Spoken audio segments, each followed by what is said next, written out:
Hello, book lovers, and welcome to Book Talk Radio Club. My name is Claire Perkins, and today I'm talking to author and performance coach Nicholas T. Smith. Nicholas is the author of a number of books, but today we will be talking about his most recent publication, The Giants and the Smalls. The Giants and the Smalls, The Adventure of Rimy and Rit, is the story of a small, Rit, who believes he is capable of more. And even though other smalls tell him becoming a giant is impossible, or that the giants are special, Rit decides to adventure out to discover the truth for himself. Let's find out more. Hi Nicholas, first of all welcome and thank you for coming on Book Talk Radio Club. Thank you for having me. Oh, it's my pleasure. The Giants and the Smalls. Who or what are the giants and who are the smalls? Well, this is a metaphor for life. And so the giants are people who are doing giant things. And that's not just material or financial things. Those are people who are making a difference in the world. The smalls are the people who tell themselves all the reasons they can't do things, and they play small in their lives. So here we have Rimy and Rit, two smalls. Tell me about them. Yeah, so actually Rimy is a giant who used to be a small. And Rit, so McBronze Rittenshanks, Rit, as he's known by his friends, was a small. He was born to a small family with a long line of being small. And one day while walking through his normally small life, he noticed the giants. He looked up for the first time in forever and noticed the giants and wondered how they got so big, and went on a journey to meet a giant and ask them how they got big and to see if it was a possibility for him to do that. I love that. He meets Rimy, who is Remerus Ekaritz, and they become friends and go on a journey and learn. Rimy teaches Rit how to become a giant. The story takes place in an imaginary world. What is this world called, and is it similar to ours? I wish I had a name for it. But I was thinking of that this morning as far as what I would name this world, and I was thinking something along the lines of Gigantus or Mandelbrottia, after the mathematician Mandelbrot, who covered fractals. I don't know. I don't have a name for it, but it's similar to our world. The difference is that, well, it really no difference. It's a metaphor because people play small here and they do giant things here, just like in that world, but otherwise identical. You mentioned on your website that the Giants and the Smalls teaches kids 4 things. Let's go through them. Reaching your true potential. When kids are young, their imaginations run wild. They can be anything. So I have to ask, what changes as they mature? Because we all mature and we all change. Yeah, we do. And what occurs is life occurs, and we tend to take on things that are not ours. So we take on belief systems and ideas and thoughts that are maybe not ours, and we start to think of ourselves less than we did as kids. As kids, there's no limit. We can do anything. Yes. And there's nothing out of our reach. And as we get into adulthood, we start to be practical and cut back and tell ourselves all the reasons we can't do things. Yeah, it's very, very true. Very true. Second one is thinking larger than your ancestors, family, friends, community, and culture. What's that about? Well, if you think about the storyline with Rimy and Rit was born in a culture of small, so small thinking. And there's nothing inherently wrong with that, but he allowed it to keep him from growing. And sometimes family beliefs, cultural beliefs will limit our ability to see more than what we currently see.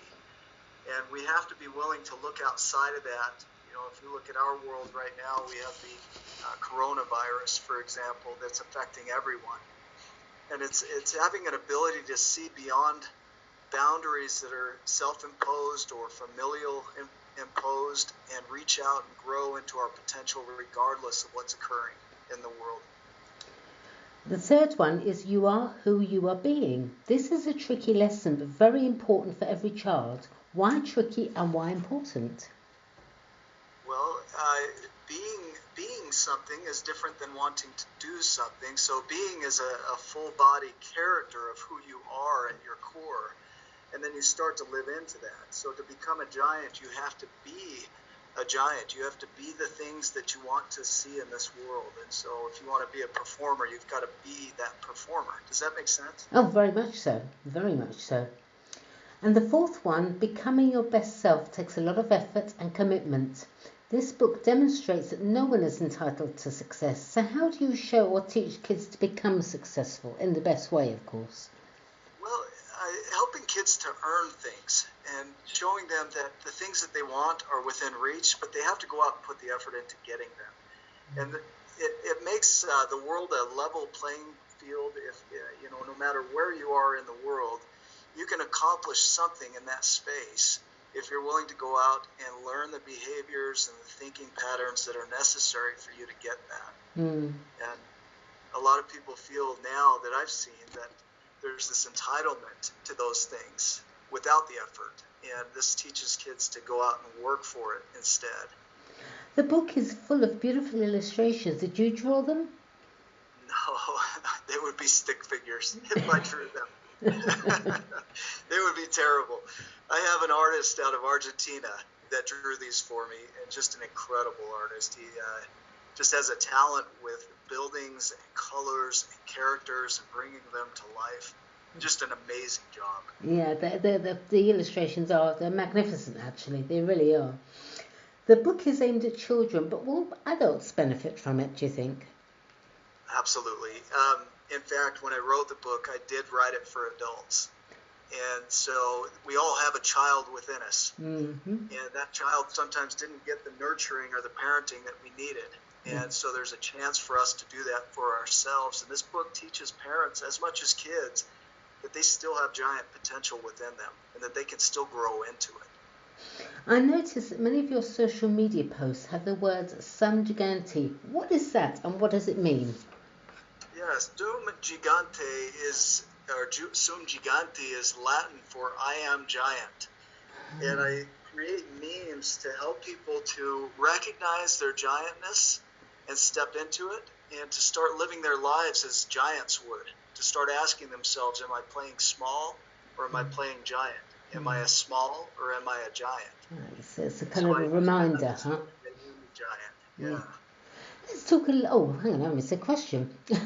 You've launched Giants TV. Tell me about it and where and when can people watch it? Yeah, so every Sunday morning at 9 a.m. MDT, so Mountain Time, we bring on a guest who we see as a giant, and they're doing completely different things. It doesn't mean financial. It could be anything. We just see them as a giant, and we interview them to find out their journey, what it was like for them to create. We get nuggets from them as far as how to be a giant in the world, and they're amazing. We've had some incredible people on the show. We have a lot more lined out. So every Sunday at 9 a.m. MDT.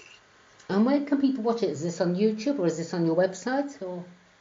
Yeah, so if you go to giantsandsmalls.com, you can see it there. But if you follow us on Facebook, that's probably the easiest. You just need to follow Wake Up with Giants TV on Facebook, and you'll be able to see all these episodes. I think that's a brilliant idea. Let's talk a little bit about you, Nicholas. You're a performance coach. What is a performance coach? I help people to break through the thoughts and behaviors that are keeping them from performing at their best. And so I help them to see the blockages and then to create a way out of that. And so as far as performance, it's not like sports or anything like that. It would be more for personal development or business and helping them break through on that. Oh, right. So you've coached and worked with leaders in organisations, sales professionals, individuals from around the world and experts in fields ranging from professional arm wrestlers to New York Times best-selling authors. Do you apply the same methods for such diverse work fields? I do. So it really, human behavior is human behavior. And so how you do anything, and I love this quote, how you do anything is how you do everything. And so as people learn to work on themselves and learn how the body works and how we can work on the thinking and change it, they can apply that to just about anything. It doesn't have to be a business. So how can people find out about your performance coaching consultancy? They can go to clearpathtraining.com, and we'll put a link on giantsandsmalls.com as well so that they can link over to that. You are the walking, talking proof that life's challenges don't have to stop us from succeeding. I mean, you were recently diagnosed with generalized anxiety disorder and complex PTSD. Well, most of us know that PTSD stands for post-traumatic stress disorder, but what is generalized anxiety disorder and what are the symptoms? So generalized anxiety disorder is a running of the adrenals. It's from faulty thinking and development, and so I am highly anxious constantly, and so I've learned to manage it. It won't ever go away. I feel anxiety quite frequently, so that's what generalized anxiety disorder is this incessant feeling of anxiety and fear.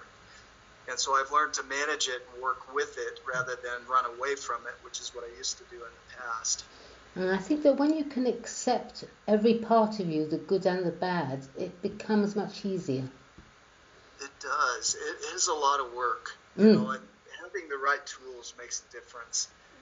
Barry McDonough, I think he's from Ireland, wrote a book called Dare, D-A-R-E, and probably one of the most useful books that I've ever read on anxiety and how to manage it.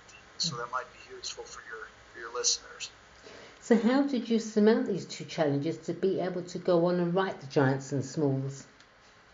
Well, I actually wrote The Giants and the Smalls back in 2009, and so I was diagnosed in 2017. So I didn't realize I had a disorder, so it was just normal for me, and so I learned to just work regardless of it. So I wrote The Smalls as a way for me to remember my potential, to teach my kids their potential. And so it's one of those things that even though you're afraid, you can still create. And so I created while I was afraid. I think that's called courage. I couldn't agree more with you, absolutely. Will you be writing more children's books? And if so, will there be more from The Giants and the Smalls? Yeah, I already have books written. Of course you do. They're sitting in a file. My business partner keeps laughing because I pull out a new book pretty frequently. But yes, I have more books and more stories, different stories from the Giants and the Smalls, analogies though, and metaphors for life, because my goal is to help people to recognize their potential, whether it's through the Giants or the Smalls or any other story. And yeah, I believe there will be a sequel to the Giants and the Smalls. Oh, it's fantastic. Last of all, Nicholas, where can readers purchase The Giants and the Smalls?